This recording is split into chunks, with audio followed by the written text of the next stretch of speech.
आप सभी साथियों का आपके अपने चैनल अमन स्टडी पे मैं मोस्टली वेलकम करता हूं और शुरुआत करते हैं अपने पहले क्वेश्चन का। और पहला क्वेश्चन जो है ये हिंदी व्याकरण का पहला चैप्टर है, हिंदी वर्णमाला। उसके अंतर्गत जो क्वेश्चन है उनको हम यहाँ देखेंगे और अच्छे से हल करने का प्रयास करेंगे। जिन क्वेश्चन में कठिनाई आएगी उनको आप कमेंट करके आप बता सकते हैं कि सर इसमें दिक्कत आ रही है। और देखिए मैं बता दूं कि आपको जो डेली बेसिस पे यहाँ से क्लास जो है अपलोड होती रहेंगी, वो आपको प्रोवाइड होती रहेंगी। और आपको थोड़ी जो दिक्कत हो सकती है कि जैसे बी ए ऐसे ऊपर नीचे आपको ऑप्शन जो देखने को मिल सकते हैं। तो शुरुआत करते हैं अपने पहले क्वेश्चन की, जो दिया है कि हिंदी वर्णमाला में पुष्प व्यंजन कौन से हैं। और देखिए मैं आपसे फिर से कहूंगा कि अगर आप हिंदी के क्वेश्चंस को आप डेली कर रहे हैं तो विश्वास मानिए, चाहे आप किसी भी एग्जाम में हो, चाहे आप यूपी पुलिस की तैयारी कर रहे हो, यूपीएसआई की तैयारी कर रहे हो, सीटेट की तैयारी कर रहे हो, आप जीडी की तैयारी कर रहे हो, जिनमें हिंदी का रोल है, अगर आप डेली बेसिस पे हिंदी के प्रश्नों का अभ्यास कर रहे हैं तो ये मान के चलिए कि अगर आपसे 40 प्रश्न पूछे जाते हैं तो आप बड़े आराम से यहाँ 32 से आप 33 या समझिए कि 35 क्वेश्चन आप बना सकते हैं। तो ध्यान रखिए कि प्रैक्टिस पे आपको ध्यान देना है। तो चलिए शुरुआत करते हैं पहले क्वेश्चन की। ऑप्शन आपको दिया है उष्म व्यंजन का। उष्म व्यंजन वो कहलाता है जिसमें थोड़ी उष्मा होती है, यानी कि गर्मी होती है। तो आप जरा मुंह से अपने मुंह से बोलेंगे श श श ह, तो इसमें थोड़ा आपको गर्माहट मुंह से जो निकलेगी, उसी से आप इस बात को पकड़ सकते हैं कि जो ए वाला ऑप्शन है यानी कि श श श ह जो है आपका उष्म व्यंजन है। तो इस तरह पहले का ऑप्शन ए सही हो जाएगा। बढ़ते हैं अगले प्रश्न पे। अगला प्रश्न देखिए क्या दिया है। दिया है कि हिंदी के जिन वर्णों का उच्चारण करते समय केवल श्वास का प्रयोग किया जाए उन वर्णों को कहते हैं, क्या कहते हैं? अघोष, सघोष, अल्प प्राण या महाप्राण। मैं सोच रहा हूं कि एक क्लास में ऐसी लेके आऊं जिनमें इन सारे टॉपिकों को मैं क्लियर करूं, वो भी बारीकी से, ताकि बाद में जब क्वेश्चन हल करें तो उसमें दिक्कत ना आए। ऐसे आप जनरली जान लीजिए कि जो अघोष होते हैं, जो अघोष शब्द होते हैं, अघोष वर्ण होते हैं, उनमें क्या होता है कि वर्णों को उच्चारित करते समय केवल श्वास का प्रयोग होता है। क्या होता है? केवल श्वास का प्रयोग होता है, उनको अघोष कहते हैं। बात करेंगे तीसरे प्रश्न की। देखिए तीसरा प्रश्न कहती है य र ल व, य र ल व व्यंजनों को कहते हैं। आप अच्छे से वर्णमाला जो है पढ़ लेंगे तो इस सारे क्वेश्चन को कर लेंगे, मैं गारंटी दे कह रहा हूं आपसे। ए है स्पर्श व्यंजन, बी है अंतस्थ व्यंजन, सी है उष्म व्यंजन और डी है उपयुक्त में से कोई नहीं। हम उष्म व्यंजन की बात करें तो अभी आप पहले पढ़े हैं कि श, श और श, ह, ये चार जो है उष्म व्यंजन में आते हैं। स्पर्श व्यंजन उसको कहते हैं जो क से लेके म तक होते हैं, उनको हम स्पर्श व्यंजन कहते हैं। ये तो आपका डी ऑप्शन जो है ये थोड़ा अलग है। बाकी अगर अंतस्थ की बात करें तो अंतस्थ व्यंजन जो होते हैं वो य र ल व होते हैं। क्या होते हैं? अंतस्थ व्यंजन जो होते हैं य र ल व होते हैं। इस तरह आप इसको याद कर सकते हैं। बात करें चौथे प्रश्न की तो दिया है कि निम्न में से ओष्ठ ध्वनि है। तो समझिएगा कि निम्न में से ओष्ठ ध्वनि है, तो ओष्ठ ध्वनि की जो सीरीज होती है उनको जब आप समझ लेंगे तो आपको दिक्कत नहीं होगी। इनमें ऑप्शन आपको दिया है ए ल, बी र, सी स और डी फ।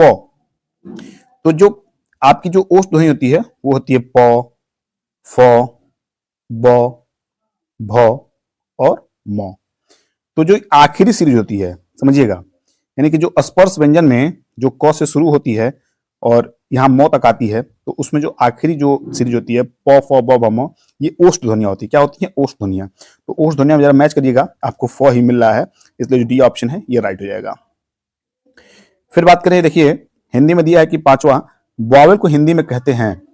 वॉवेल को हिंदी में क्या कहते हैं? अगर हम बात करें, होता क्या है इंग्लिश में, वॉवेल होता है और होता है कॉन्सोनेंट। क्या होता है? कॉन्सोनेंट, जिसको हिंदी में अगर बात करें तो स्वर कहते हैं और कॉन्सोनेंट को क्या कहते हैं? व्यंजन कहते हैं। क्या कहते हैं? व्यंजन कहते हैं। और अगर यहीं पे हम अल्फाबेट की बात करें, क्या करें? अल्फाबेट की बात करें, देखिए यहां लिख नहीं पा रहा हूं मैं, अल्फाबेट की बात करें तो अल्फाबेट मीन्स अक्षर। क्या हो गया? अक्षर। तो अल्फाबेट आप अगर जानेंगे तो ए से लेके जेड तक जो होते हैं वो अल्फाबेट होते हैं। इसी तरह क से लेके ज्ञ तक जो आपके होते हैं वो आपके अक्षर होते हैं। तो अक्षर में देखिए आप अगर देखेंगे तो जो वावेल हो गए वो अलग हो गए, जिनको आप क से ज्ञ तक आप कहना चाहें तो व्यंजन भी कह सकते हैं, और बाकी व्यंजन और वावेल को मिला के, सॉरी, व्यंजन और शोर को मिला के आप इसे अक्षर भी कह सकते हैं, आप इसे वर्णमाला भी कह सकते हैं। तो इतना याद रखिएगा कि व्यंजन और स्वर आपसे पूछा जाए तो वावेल मीन्स आपका व्यंजन आप करिएगा। ठीक।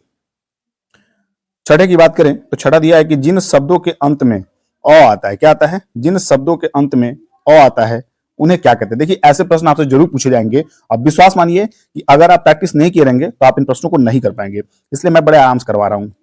जिन शब्दों के अंत में अ आता है उन्हें क्या कहते हैं, तो ए है अनुस्वार, बी है अयोगवाह, सी है अंतस्थ और डी है अकारांत। तो इसके लिए मैं कह रहा हूं कि फिर से मैं कह रहा हूं कि एक क्लास ऐसी मैं लेके आऊंगा जिसमें सारे टॉपिक्स मैं क्लियर कर दूंगा, ताकि इस टॉपिक पे दिक्कत नहीं होगी। तो देखिए जरा, जो अकारांत शब्द होते हैं क्या होते हैं, जो अकारांत शब्द होते हैं उनके शब्दों में अंत में अ आते हैं। क्या आते हैं? अ आते हैं। याद रखिएगा कौन से? अकारांत शब्द। अगर हम बात करें 7वें प्रश्न की, तो 7वां प्रश्न क्या कह रहा है कि कौन स्वर नहीं है, कौन स्वर नहीं है। तो देखिए आपका अ भी स्वर है, उ भी स्वर है, ए भी स्वर है, जो बचा आपका बी वही आपका स्वर नहीं है। तो यही आपका राइट ऑप्शन हो जाएगा कि स्वर नहीं है। 8वें प्रश्न की बात करें तो 8वां प्रश्न क्या दिया है कि निम्नलिखित में से कौन सा वर्ण घोष है। निम्नलिखित में से कौन सा वर्ण घोष है, तो ए दिया है प, बी दिया है र, सी दिया है द और डी दिया है फ। तो इनमें आपको सही ऑप्शन चूज करना है। चलिए आप चूज करके बताइए कि क्या सही हो जाएगा, कौन सा वर्ण घोष है। तो घोष कौन से वर्ण है, इनमें से बात करें तो द हो जाएंगे। क्या हो जाएंगे? द हो जाएंगे। कैसे? जैसे समझिएगा, यहां पे आपके क, ख, ग, घ और अंग, ये आपके पास जो है आपकी 5 श्रेणियां हैं। तो इसी तरह त, थ, द, ध और न होंगे। क्या होंगे? इसी तरह आपके ये 5 अक्षर होंगे। तो जो ये पहला है, यानी कि हम जिसपे एक सिंगल गोला कर रहे हैं, ये क्या होते हैं? ये सघोष होते हैं। क्या होते हैं? सघोष होते हैं। और ये क्या होते हैं? ये अघोष होते हैं। अगर मान लीजिए कि मुझसे थोड़ी बहुत गलती हो रही होगी तो इसको आप क्लियर कर लीजिएगा। इसमें बहुत ज्यादा आपको इस पे हाइपर होने की आवश्यकता नहीं है। देखिए जिसपे मैं ये रेक्टेंगल बना रहा हूं, ये किसमें श्रेणी में आती है? ये आपकी, सॉरी, ये अघोष है। देखिए मैं फिर से, मैं कंफ्यूजन जहां मुझे क्रिएट होती है मैं बता दिया कि ये आपका अघोष है और ये आपके रेक्टेंगल वाले ये सघोष है। तो सघोष मीन्स आप घोष भी उसको कह सकते हैं। तो देखिए जरा, जिसमें सघोष है ये तीनों आपके लेटर जो है ये सघोष में है। तो इसमें आपको द मिल रहा है, तो द आपके केस में आ गया, घोष में आ गया। इस तरह आप 9वें क्वेश्चन की बात करें तो 9वां क्वेश्चन क्या है कि भाषा की सबसे छोटी इकाई किसे कहते हैं। तो भाषा की सबसे छोटी इकाई किसे कहते हैं? भाषा की सबसे छोटी इकाई वर्ण को कहते हैं। किसको कहते हैं? वर्ण, अक्षर को। क्या कहते हैं? वर्ण, अक्षर। जैसे क क्या है? ये भाषा की सबसे छोटी इकाई है। ये वर्ण में आ गया, ये अक्षर में आ गया। क से लेके आप कुछ भी कर सकते हैं, आप ट कर सकते हैं, आप ठ कर सकते हैं, कुछ भी आपके मन में हो, जो भी। 10वें प्रश्न की बात करें तो 10वां प्रश्न हमारा है कि वर्णमाला किसे कहते हैं। वर्णमाला किसे कहते हैं? तो ए आपका है शब्द समूह को, बी है वर्ण समूह को और सी है शब्द गणना को और डी लास्ट ऑप्शन है व्यवस्थित वर्ण समूह को, और यही आपका राइट ऑप्शन है। तो इस तरह प्रश्नों को अगर आप करेंगे तो देखेंगे कि आप में सुधार हो रहा है डेली बाय डेली। और 11वें प्रश्न की बात करें तो निम्नलिखित में से कंठ ध्वनियां कौन सी हैं। निम्नलिखित में से कंठ ध्वनियां कौन सी हैं? तो कंठ ध्वनियां हम सभी जानते हैं कि क वाली जो श्रेणी होती है, यानी क, ख, ग, घ और अंग, ये आप किस में आती है? ये आपकी कंठ ध्वनियां आती हैं, जिसमें क और ख दिया है। तो ये ऑप्शन सही हो जाएगा। बात करेंगे 12वें प्रश्न की, तो 12वां प्रश्न दिया है आपका, 12वां प्रश्न क्या दिया है कि निम्नलिखित में से उच्चारण स्थान के आधार पर मूर्धन्य व्यंजन बताइए। निम्नलिखित में से उच्चारण स्थान के आधार पर मूर्धन्य व्यंजन बताइए। तो मूर्धन्य अगर हम जान लेंगे तो उसको भविष्य में करने में दिक्कत नहीं आएगी। तो आप पहला देख रहे हैं कि ग और घ है, जो कि कंठ में आता है। आप बात करें जौ झ की, तो ये आता है चौ, छ, जौ, झ। तो ये आप इसमें तालब में रख सकते हैं। ठीक है, आप देखिए आपके सामने यहाँ पे ड ढ है। क्या है? ड ढ। तो ड ढ किस में आएंगे? ये मूर्धन्य में आएंगे। किस में आएंगे? मूर्धन्य में आएंगे। तो आपके ड ढ मूर्धन्य में। प फ और मैं बताया हूं ओष्ठ में आएंगे। किस में आएंगे? ओष्ठ में आएंगे। तो इस तरह अगर आप चाहें तो इन सभी को वर्गीकरण में कर दे रहा हूं, आप देख सकते हैं आसानी से। 13वें प्रश्न की बात करें तो 13वां दिया है कि निम्नलिखित में से अल्प प्राण वर्ण कौन सा है। अल्प प्राण वर्ण कौन सा है? तो अल्प प्राण के लिए आपको समझना एक सबसे जरूरी चीज है। जैसे मैं लिख दे रहा हूं और समझ लीजिएगा आप। यहां मैंने क लिखा, यहाँ पे मैंने पूरी श्रेणी लिखी, क, ख, ग और घ और अंग। तो आप देखिएगा जो पहला होता है ना, पहला लेटर, वो अल्प प्राण होता है, तीसरा अल्प प्राण होता है, पांचवा भी अल्प प्राण होता है। याद रखिएगा, पहला, तीसरा और पांचवा। फिर बात करें हम आपके दूसरे की, तो दूसरा महाप्राण होता है। क्या होता है? महाप्राण होता है। तो याद रखिएगा कि दूसरा और चौथा, दूसरा और चौथा आपका महाप्राण होगा, और कौन सा होगा आपका? आपका होगा पहला और तीसरा और पांचवा अल्प प्राण। तो देखिए जरा, इसमें अगर हम अल्प प्राण से पूछा है तो आप देख पा रहे हैं कि अल्प प्राण जो हमारा है वो क पहले पे है और ग तीसरे पे है।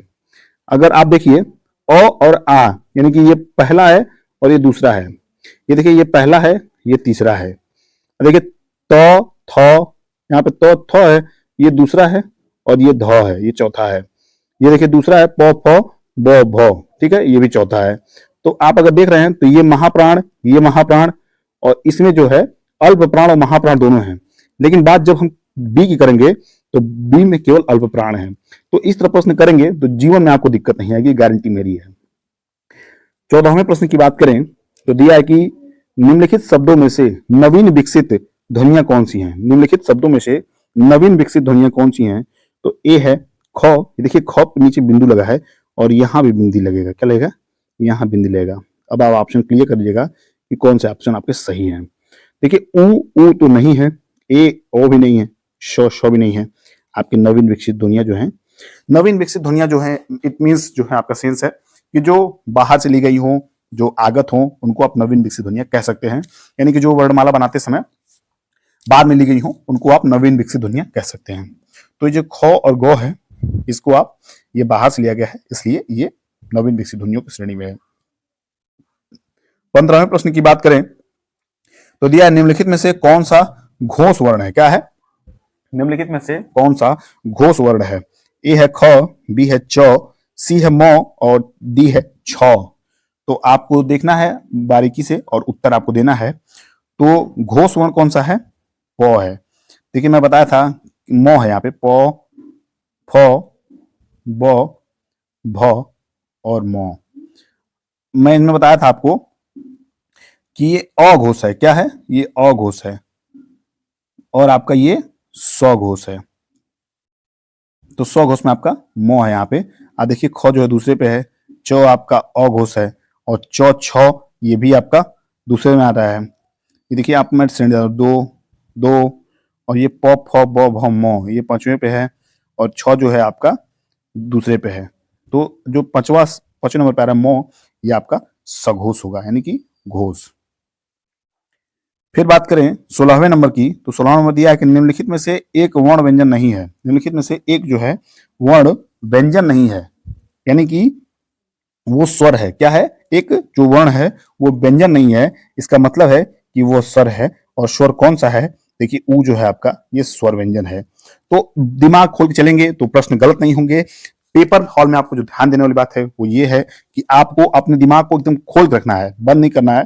बिल्कुल अपने प्रेजेंट ऑफ माइंड से आपको काम करना है, क्वेश्चन को हल करना है। 17वें की बात करें तो 17वां दिया है कि निम्नलिखित में से कौन सी ध्वनि ओष्ठ ध्वनि नहीं है? निम्नलिखित में से कौन सी ध्वनि ओष्ठ ध्वनि नहीं है? इट मींस तीन जो ध्वनियां हैं वो ओष्ठ हैं और बाकी जो एक है वो ओष्ठ नहीं है। तो समझिएगा, ओष्ठ हम जानते हैं प, फ, ब, भ और म। तो जरा देखिएगा, देखिए प आपका यहां मिल गया, आपका ब भी मिल गया और म भी मिल गया। तो ये तीनों तो आपके ओष्ठ में आ गए। किसमें आ गए? ये तीनों आपके ओष्ठ में आ गए। लेकिन जब बात त की करेंगे तो त, थ, द, ध, न, त, थ, द, ध, न, ये आपके दंत में है। किसमें आ गए? दंत में आ गए। तो जब ये त आ गया अलग, तो निम्न में से कौन सी ध्वनियां ओष्ठ नहीं है? तो आपका त जो है राइट ऑप्शन हो जाएगा। पढ़ते हैं 18वें प्रश्न की तरफ। 18वां प्रश्न है कि हिंदी भाषा में मूलतः वर्णों की संख्या कितनी मानी गई है? हिंदी भाषा में मूलतः वर्णों की संख्या कितनी मानी गई है? तो ए है 50, बी है 51, सी है 52 और डी है 53। तो इनमें जो सही ऑप्शन है वो आपको चुन के बताना है। तो जो सी ऑप्शन है आपका 52, वो आपका बिल्कुल राइट हो जाएगा। जैसे समझिएगा कि होता क्या है, कुल होते हैं 52। कितने होते हैं? 52। आपको पता होगा कि स्वर कितने होते हैं? स्वर आपको 11 पता है। कितना? 11। लेकिन इनमें दो स्वर और जुड़ते हैं, तो ये कितने हो जाते हैं, 13 हो जाते हैं। तो 13 अगर ये हो गए तो 39 आपके व्यंजन हो गए, और व्यंजन और स्वर मिला के आपके 52 हो जाएंगे। बात करें 19वें प्रश्न की। 19वां प्रश्न देखिए, दिया है कि निम्नलिखित में से नासिक के व्यंजन कौन सा है। निम्नलिखित में से नासिक के व्यंजन कौन सा है, तो ऑप्शन ए है ये श आधा सौ है, बी है इयो है, डी सॉरी सी गौ है, और डी जो है जौ है। तो जो सही ऑप्शन हो जाएगा वो आपका हो जाएगा इयो। क्या हो जाएगा, नासिक के व्यंजन इयो हो जाएगा। अब इसको मैं समझा देता हूं, जैसे क, ख, ग, घ, अंग, च, छ, ज, झ, और आपका यहाँ पे इयो। तो अगर आप इतना कुछ देख पा रहे हो तो आप इन सबको जो है आप अलग रखिए। जो बाकी पांचवी जो सीरीज है, ये पांचवी सीरीज मतलब सारे सीरीज के जो आखिरी लेटर हैं, अंग, इय, अण, ऐसे जो आएंगे आपको, वो नासिक व्यंजन में आते हैं। किसमें आते हैं, नासिक व्यंजन में आते हैं। तो देखिए जरा, स भी आपका लास्ट में नहीं पड़ेगा, गौ भी लास्ट में नहीं पड़ेगा, जौ भी लास्ट में पड़ेगा, तो इय आपका पड़ेगा, इसलिए इय आपका राइट ऑप्शन हो जाएगा। 20वां प्रश्न और इस क्लास का आखिरी प्रश्न, क्या दिया है कि ए और ए वर्ण क्या कहलाते हैं। तो नासिक्य, मूर्धन्य, ओष्ठ या कंठ तालव्य। तो मैं बता दूं कि ये कहलाते हैं कंठ तालव्य। क्या कहलाते हैं, कंठ तालव्य। याद रखिए क्या कहलाते हैं, कंठ तालव्य। कंठ तालव्य याद रखिए कैसे, जैसे कि ए है तो ए जो है आपका मिलकर बना है, और ए भी आपका मिलकर बना है। तो किससे मिलकर बना है, अ प्लस ई क्या है, और अ प्लस बड़ी ई, तो आई आई, ठीक है। तो जब देखेंगे ये आपका अ जो है आपका कंठ में आएगा, ई जो है आपका तालव्य में आएगा, तो इस तरह कंठ तालव्य हो जाएगा। तो इस तरह आपके सारे प्रश्न जो हैं यहाँ समाप्त हुए। और ऐसी क्लास जो है, जो कमियां रही होंगी उसको मैं दूर करने का प्रयास करूंगा। थोड़ी और जो इस पे मेहनत है वो बची हुई कुछ ही मैं उसको पूरा करने का प्रयास करूंगा, और अच्छे से समझाने का प्रयास करूंगा। जैसे हो सकता है मुझसे बेटर हो सके, उसको मैं यहाँ पे अपना 100% देने का प्रयास करूंगा। तो चलिए ये क्लास को ही समाप्त करते हैं, बहुत ज्यादा आपका समय नहीं लेंगे, और नेक्स्ट क्लास जो है वो आपको टाइम्स जो है अपलोड हो जाएगी। तो इस क्लास को देखिए और अपनी तैयारी को देखिए, क्या इस 20 क्वेश्चन को आप कर पा रहे थे, और नहीं कर पा रहे थे तो क्या समझाने के बाद आप कुछ कर पा रहे हैं, तो उसको जरूर नोटिस करिए। अगर क्लास अच्छा लगा हो तो क्लास को लाइक करिएगा, और ज्यादा से अपने सभी साथियों को शेयर करिए, और चैनल पे नए हो तो चैनल को सब्सक्राइब करिएगा और बेल आइकन प्रेस करिए। तो चलिए, शुभकामनाएं आपके साथ है, पढ़ते रहिए, मस्त रहिए, स्वस्थ रहिए, बाय बाय, टेक केयर।